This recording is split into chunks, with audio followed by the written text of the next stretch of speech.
What if I told you that everybody in this room can be a hero? That'd be great.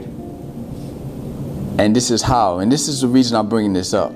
Because the gifts, the skills, and the talents that you all possess can be used to help somebody else. You could be a hero in somebody else's life, and that person can go on to be a hero in somebody else's life.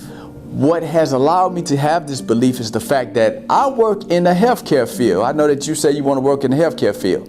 I work in the healthcare field. And what I am is an exercise physiologist. I work with people who are sick with cancer, HIV, diabetes, you name it. But let me tell you all what happened in 2009. I used to be in charge of this exercise clinic, right, in 2009. The exercise clinic was about the size of this room. It was always very cold. And then one day I was sitting in there by myself, and this lady walks in. She's very slim. She has black hair, and she has a beautiful smile. Her hair looks like you young ladies right here. And she walks up towards me. She says, "How you doing, sir? My name is Leslie." I said, "How you doing, Miss Leslie? My name is Gene." Say, "Mr. Gene, I have a newborn baby, and I just got diagnosed with stage 4 cancer. Can you help me?" I said, "Ma'am, you know, what is your son's name? How do you want me to help you?" "Well, I heard you one of the best at what you do. I need to exercise so I can be here for my little baby, my baby boy." I say, "Ma'am, I will do everything I can." Now imagine for a second if you were in the healthcare field and some lady came up to you and said, "Hey, sir," or "Hey, ma'am, can you help me so I can be there for my newborn baby?" Wouldn't you be kind of scared or thinking in the back of your mind you probably cannot live up to this challenge? How many of y'all be a little bit afraid of taking on this challenge? Raise your hand. I was terrified. I was like, "Oh my God, I don't know if I can do this. Oh my goodness, I don't know." So that's the little voice in my mind. That's what it was saying to me. So I decided to take on this challenge, right? I was very enthusiastic about it. So I said, "Ma'am, I can help you." So we started the next week. Now, when somebody has going through cancer and they have chemo in their body, chemo is like poison in the body. It's like somebody put 1,000 snakes by their leg and let them bite them, and it's going through their body and their veins. So what happens? The person becomes very weak. They become very tired. Part of my job, what I had to do is get her to exercise so she can sweat this chemo out of her system, right? So I decided to have her do some jumping jacks. Y'all know I do jumping jacks?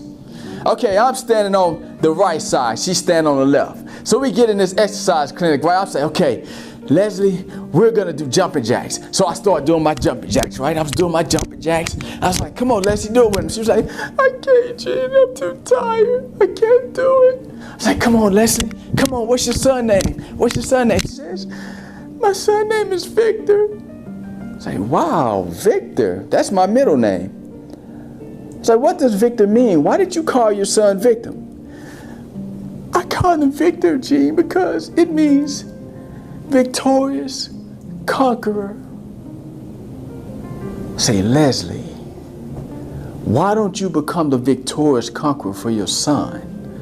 Why don't you do these jumping jacks with me so you can be there for him?" So we started doing the jumping jacks. I was going, and every month after month, she was going a little bit more, and a little bit more, and a little bit more, because she wanted to be there for her Victor. She could barely get up. But month after month, she was able to do those jumping jacks.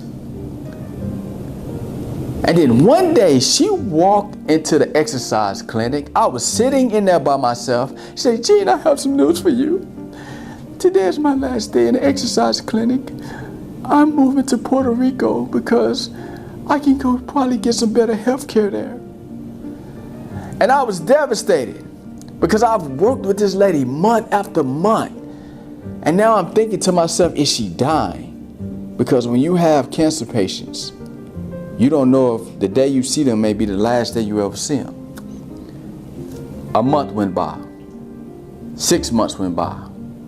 A year went by. 3 years went by. 4 years, 5 years. I have no idea what happened to Leslie, so I'm concerned because I'm like, wow, what if I fail Miss Leslie? Her son will grow up without a mother.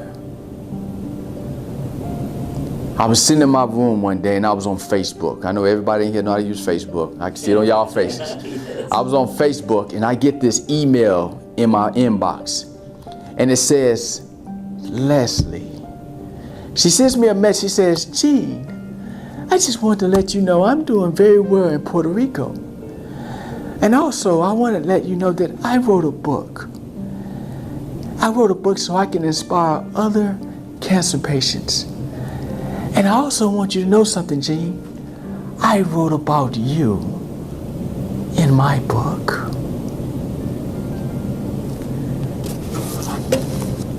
Wait, really? This is Leslie. Victorious. Victorious. Because I was willing to use my gifts, my skills, and my talents to be a hero in somebody else's life. Now she's using her gifts, her skills, and her talents to be a hero in so many other people's lives. So my question to you, what will you use your gifts, your skills, and your talent for? I notice you're a very charismatic speaker. You have a natural gift for speaking. I see that in you. And I see a lot of those skills in a lot of you in here. You want to go into the healthcare field, Neil. That's an opportunity for you to inspire people. You want to do things with your life, your life, your life. The question you have to ask yourself, are you going to use your life, your gifts, your skills, and your talents to inspire other people? Because you never know. Somebody may write a book, somebody may write a card, or they may even do a movie.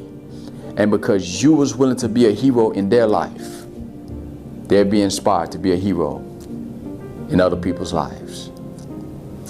Thank you.